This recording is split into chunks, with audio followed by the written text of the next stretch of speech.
Hello दोस्तों, आज के वीडियो में आपका स्वागत है। आज के वीडियो में हम बताने वाले हैं बेल्ट्रॉन डीईओ 2024 का जो रिजल्ट है वो किस तरह से आपका बनाया जाएगा, किनका रिजल्ट होगा, किनका रिजल्ट नहीं होगा, किस तरह से सिलेक्शन का प्रोसेस रहेगा, वो हम लोग देखते हैं। तो सबसे पहले बात करें तो ये जो आपके सामने रिजल्ट है, ये 2019 यानी कि जिनका 20 में रिजल्ट आया था उसका रिजल्ट है। तो आप देख सकते हैं उस समय किस तरह से किया गया था और इस बार का क्या रहेगा, दोनों को हम लोग इस वीडियो में देखते हैं।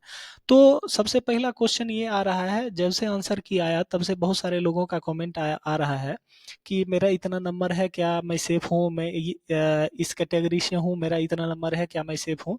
तो ये सारा बात देखने को मिल रहा है। तो सबसे पहले हम लोग बात करते हैं कि सिलेक्शन का प्रोसेस क्या रहेगा इसमें। तो पिछले बार की बात करें तो पिछले बार लगभग 2.5 लाख फॉर्म आया था, जिसमें आपको सिलेक्शन किया गया था 7,311 कैंडिडेट का, जो सिलेक्टेड हुए थे। टोटल 2.5 लाख में लगभग लगभग उम्मीदतन 2.5 लाख हुआ था। तो इस बार फॉर्म की संख्या उससे डबल 4.5 लाख के आसपास इस बार फॉर्म फिलअप हुआ है बेल्ट्रॉन का। तो इस बार उससे ज़्यादा कुछ टफ रहने वाली है। लेकिन रिजल्ट की बात करें तो किस तरह से रिजल्ट बनाई जाएगी और किस तरह से बेल्ट्रॉन का प्रोसीजर है बनाने का, वो हम लोग देखते हैं। तो सबसे पहले बात करते हैं, यहाँ पे आप देख सकते हैं final result of typing test of DEO candidate held on 18, 19, 20 and 21 February 2020 is in ascending order of registration number. तो यहाँ पर असेंडिंग ऑर्डर में सबका रिजल्ट दिया गया है। तो सबसे पहले आप देख सकते हैं the cut off of general candidate is English का 30, जनरल कैंडिडेट को इंग्लिश का 30 और हिंदी का 25 लिया गया था। तो आपको ये याद होना चाहिए कि ये जो है सो एमसीक्यू का मार्क्स नहीं है, ये आपका टाइपिंग का है। तो जिनका 30 जनरल कैंडिडेट में और हिंदी में 25 था, उन्हीं का सिलेक्शन हुआ। आगे इस पे और भी बात करेंगे, तो उससे पहले देख लेते हैं कि एससी एसटी वुमेन तीनों एक ही में आते हैं। यानी कि एससी एसटी वुमेन कैंडिडेट जो हैं उनको 10% का वेटेज मिलेगा। यानी कि जनरल कैंडिडेट को 30 है तो इसमें आपको 27 और 23 रहता है, तब आपका सिलेक्शन यानी कि क्वालिफाइंग आपका हो पाएगा। और पीएच कैंडिडेट जो हैं उनका 15% का वेटेज है, यानी कि उनको 26 और 21 आना अनिवार्य है, उसके बाद ही सिलेक्शन हो जाएगा। तो एक बात हम देख सकते हैं कि पिछले बार आपको जनरल कैंडिडेट में ये भी है कि जनरल कैंडिडेट में भी बहुत लोगों का क्वेश्चन आ रहा है कि 30 से बिलो है तो सिलेक्शन होगा क्या। तो यहाँ पर देख सकते हैं कि पिछले बार ईडब्ल्यूएस ऐड नहीं किया गया था, इस बार ईडब्ल्यूएस ऐड किया गया है। तो जिस कैंडिडेट का इस बार ईडब्ल्यूएस से फॉर्म भरे होंगे उनको 10% का वेटेज इस तरह से मिलेगा, यानी कि 27 और 23 ये टाइपिंग स्पीड होगा तो आप क्वालिफाइंग है, उससे नीचे है तो आप क्वालिफाइंग नहीं है। तो ये आपका टाइपिंग को हो गया कि किस तरह से हम लोग टाइपिंग हुआ है और किस तरह से सिलेक्शन पिछले बार हुआ है। तो क्या ये टाइपिंग का जो स्पीड है इतना होने के बाद ही सिलेक्शन होगा? नहीं।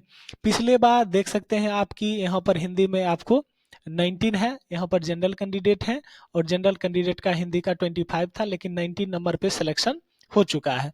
तो क्या ये किस तरह से रिजल्ट को बनाया जाता है उसके बारे में हम लोग बात करते हैं। उससे पहले हम लोग देख लेते हैं कि एमसीक्यू एमसीक्यू कितना आने पर सेफ है।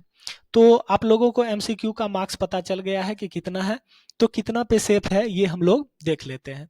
तो एमसीक्यू जब पूरे इसको चेक किया गया और इसके रूल रेगुलेशन को जाना गया तो 50%, जिनका भी 50% से कम मार्क्स है उनका सिलेक्शन नहीं हुआ है। 50% से कम वालों का सिलेक्शन नहीं हुआ, किसी भी कैटेगरी में 50% चाहिए। यानी कि 30 मार्क्स 60 का एमसीक्यू हुआ तो 30 मार्क्स चाहिए ही चाहिए सिलेक्शन के लिए। तो यहाँ पर आप देख सकते हैं 27 में हुआ है, फीमेल कैंडिडेट है 27 में। तो याद रखें कि यदि आप जनरल कैंडिडेट हैं तो आपको 30 मार्क्स कंपलसरी है। 30 मार्क्स से अगर एमसीक्यू में कम है तो आप क्वालिफाई नहीं किए हो, आपका लिस्ट में नाम नहीं रहेगा। अगर बात करें आगे 27, यानी इस तरह से जो वेटेज दिया गया है, यानी एससी एसटी वुमेन और ईडब्ल्यूएस कैंडिडेट जो होंगे उनको 10% का वेटेज यानी कि 27 से एक नंबर भी कम है तो वो क्वालिफाई नहीं करेंगे। तो क्वालिफाई के लिए कम से कम 27 मार्क्स चाहिए। जो आते हैं एससी एसटी या वुमेन या ईडब्ल्यूएस कैंडिडेट हैं उनको 27 मार्क्स चाहिए ही चाहिए। अगर आप जनरल कैटेगरी से आते हैं तो आपको 30 मार्क्स से अगर एक भी मार्क्स कम है यानी 29 भी है तो आप इस लिस्ट में नहीं दिखेंगे। आगे का जो लिस्ट बेल्टोन जारी करेगी उस लिस्ट में आप लोग नहीं दिखेंगे। तो एमसीक्यू में 50% होना जरूरी है। आरक्षण रोस्टर का इसमें पालन किया जाएगा यानी कि जो भी कैंडिडेट इस कैटेगरी में आते हैं उनको 10% का छूट मिलेगा और जो भी पीएच कैंडिडेट यानी कि हैंडीकैप्ड आते हैं उनको आपको यहाँ पर 15% का देखने को मिल सकता है यानी कि हैंडीकैप्ड के लिए 26 क्वालिफाइंग होगा एमसीक्यू के लिए। तो इस तरह से आपको समझ में आ गया।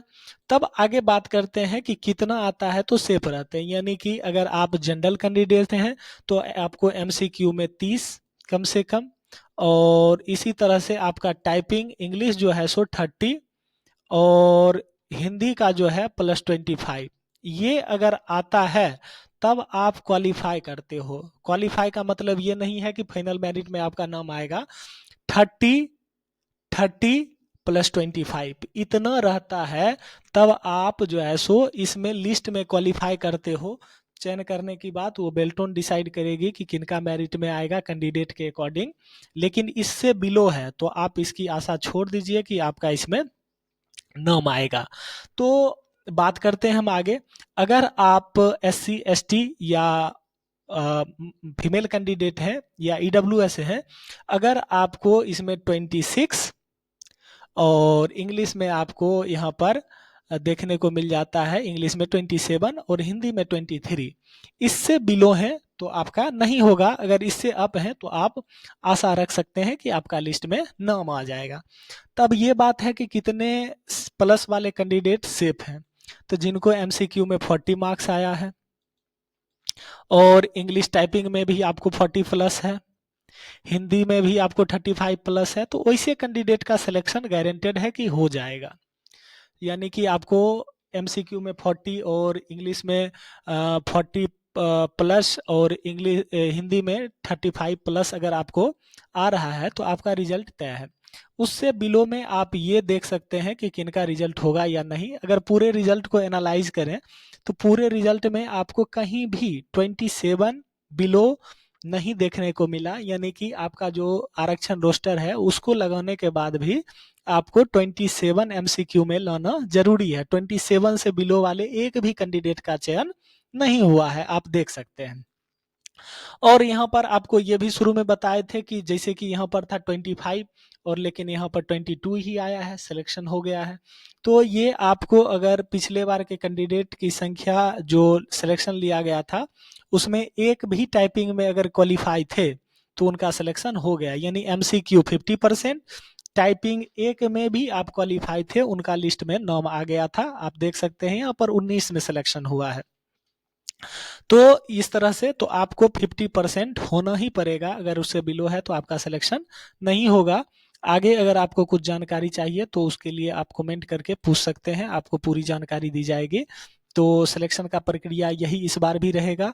अब देखा जाएगा नॉर्मलाइजेशन के बाद किनका क्या मार्क्स होता है और किस तरह से उनको किया जाता है, ये हम लोग देखेंगे और देखते हैं कि किनका किनका रिजल्ट होता है। इसका भी आपको समय समय पर अपडेट दे दिया जाएगा।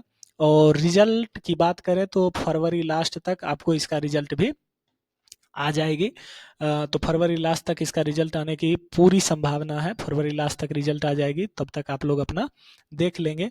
तो इस क्राइटेरिया में जो आते हैं यानी कि ये जो आपको बताए हैं ऊपर में, इस क्राइटेरिया में जो आते हैं वो अपना एक बार उम्मीद लगा के रख सकते हैं कि उनका रिजल्ट हो सकता है। उससे बिलो वाले का रिजल्ट नहीं होगा, ये तय है। तो चलते हैं। इतना ही इस वीडियो में था। इसके लिए बस वीडियो देखने के लिए बहुत बहुत धन्यवाद। वीडियो अगर पसंद आया हो तो चैनल को सब्सक्राइब करें, वीडियो को लाइक करें। Thank you.